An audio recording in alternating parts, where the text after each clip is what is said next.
ਇਹ ਸੈयद ਪੀਰ ਵਾਰਿਸ ਸ਼ਾਹ ਸਾਹਿਬ ਦਾ ਕਲਾਮ ਹੈ।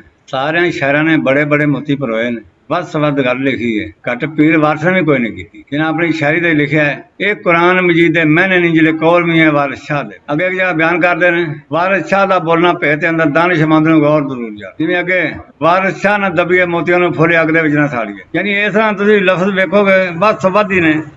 ਇਹਨਾਂ ਦਾ ਤਰਜਮਾ ਕਰੀਏ ਤਾਂ ਬੜੀ ਦੂਰ ਗੱਲ ਜਾਂਦੀ ਹੈ, ਪਰ ਅਸੀਂ ਲੋਕ ਇੱਥੋਂ ਤੱਕ ਪਹੁੰਚਣ ਵਾਲੇ ਅਸੀਂ ਸਮਝ ਨਹੀਂ ਸਕਦੇ। ਯਾਨੀ ਉਹਨਾਂ ਗੱਲ ਕੇ ਭੇਤ ਦੇ ਅੰਦਰ ਗੱਲ ਹੈ, ਵਾਰਿਸ ਸ਼ਾਹ ਦਾ ਬੋਲਣਾ ਭੇਤ ਦੇ ਅੰਦਰ। ਇਹਨੂੰ ਸਮਝਣ ਲਈ ਬੜੇ ਟਾਈਮ ਦੀ ਲੋੜ। ਪੜ੍ਹਨ ਦਾ ਹਰ ਬੰਦਾ ਪੜ੍ਹੀ ਫਿਰਦਾ ਮੇਰੇ ਵਰਗਾ। ਹੀਰ ਅੱਖਿਆ ਇਸ਼ਕ ਤੇ ਰਾਹ ਪਾਉਣਾ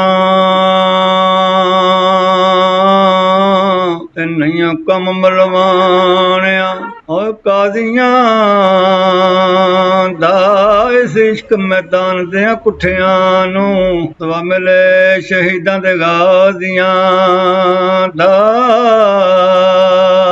ਤੁਰਤ ਵਿੱਚ ਦਰਗਾਹ ਕਬੂਲ ਹੋਵੇ ਸਜਦਾ ਆਸ਼ਕਾਂ ਪਾਕ। ਓ ਨਮਾਜ਼ੀਆਂ ਦਾ ਹੱਕ ਦੇ ਜਾਨ ਕੁਰਬਾਨ ਕਰਨੀ। ਇਹ ਤਾਂ ਕੰਮ ਨਹੀਂ ਝੂਠਿਆਂ ਪਾਜ਼ੀਆਂ ਦਾ। ਕਰਕੇ ਕੋਲ ਜ਼ਬਾਨ ਤੋਂ ਹਾਰ ਜਾਣਾ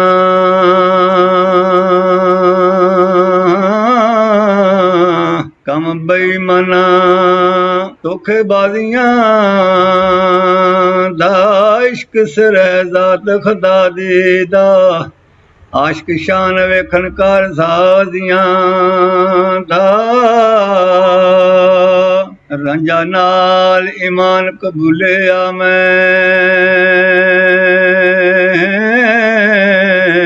ਕਿਸਾ ਤਮ ਕਰ ਦੂਰ। ਓ ਦਰਾਜ਼ੀਆਂ ਦਾ ਰਾਂਝਾ ਛੱਡ ਕੇ ਅੰਗਲਾਂ ਲਾ ਖੇੜਾ ਹੁੰਦਾ ਗਦੇ ਨੂੰ ਹੱਕ ਨਾ ਤਾਜ਼ੀਆਂ ਦਾ। ਜਦੋਂ ਕਦੋਂ ਕਰਦਾ ਤਰਸ ਆਸ਼ਿਕਾਂ ਤੇ ਮਾਰਗ ਰੱਬ ਗਰੀਬ। ਓ ਨਵਾਜ਼ੀਆਂ ਦਾ ਵਾਰਿਸ ਸ਼ਾਹ ਹਕੀਕੀ ਦੀ ਲੈਣ ਲੱਜ਼ਤ। ਪਹਿਲਾਂ ਚੱਖ ਕੇ ਲੂਣ ਮਜਾਜ਼ੀਆਂ ਦਾ।